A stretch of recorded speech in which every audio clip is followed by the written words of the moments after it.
My plan is to address inflation. It starts with a simple proposition. Respect the Fed. Respect the Fed's independence, which I have done and will continue to do.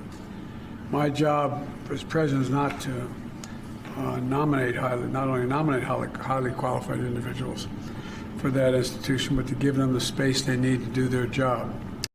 President Biden discussing inflation during his meeting with Fed Chair Jerome Powell yesterday, the first such meeting since Powell was confirmed for a second term. Biden and Powell addressed supply chain disruptions and record high gas prices while going in depth on the current state of the American and global economies. Joining us now, former Treasury official and Morning Joe economic analyst Steve Rattner. Steve, I know you got some charts to get to. Did you take anything out of that meeting other than Joe Biden wanting to show that perhaps it was the Fed acting a little too slow that's responsible for inflation? Well, there was definitely a little bit of that there, but it was also the president recognizing that inflation is probably the single biggest challenge Democrats face both in the fall elections and in 2024. And he's been behind on the issue, and now he's trying to get ahead on the issue, and this is kind of going to be inflation week at the White House. All right, so let's look at the charts. First one about inflation denting real consumption. What do you mean by that? Well, what I mean by that, Willie, is consumers have been actually spending quite actively, as you can see on this chart. The turquoise line at the top is the rate of spending, which is about up 15% from February 2020, right before the pandemic. But when you take inflation out, consumers are only spending at a rate of 6%, which is still a decent number. But you can see that the dent that inflation takes in real consumption, and that obviously has implications for the rate of growth of the economy. If the actual real rate of growth of consumption drops down below zero, then you're potentially heading into recession territory.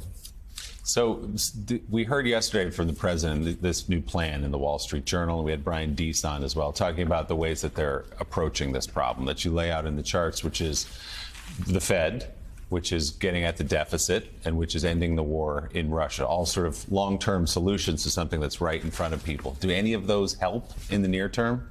No, well, those certainly don't help in the near term because, as you say, those are long-term issues. Right. There are some other things they've talked about doing in the short term that will maybe help at the margin.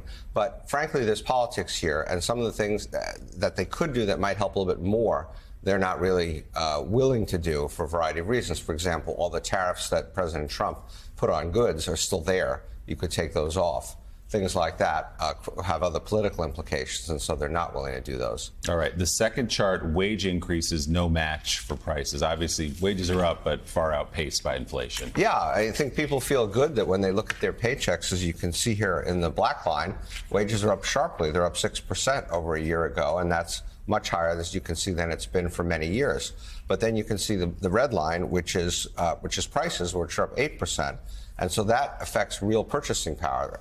In other words, real wages are going down, and that is what challenges this economy as well in terms of avoiding a recession, which is to say, the other thing is that when prices go up fast, even if wages go up fast, not as fast, you start what's called a wage price spiral, in which people then go out and ask for even higher wages to combat the higher prices, and you're off to the races from there. Yeah.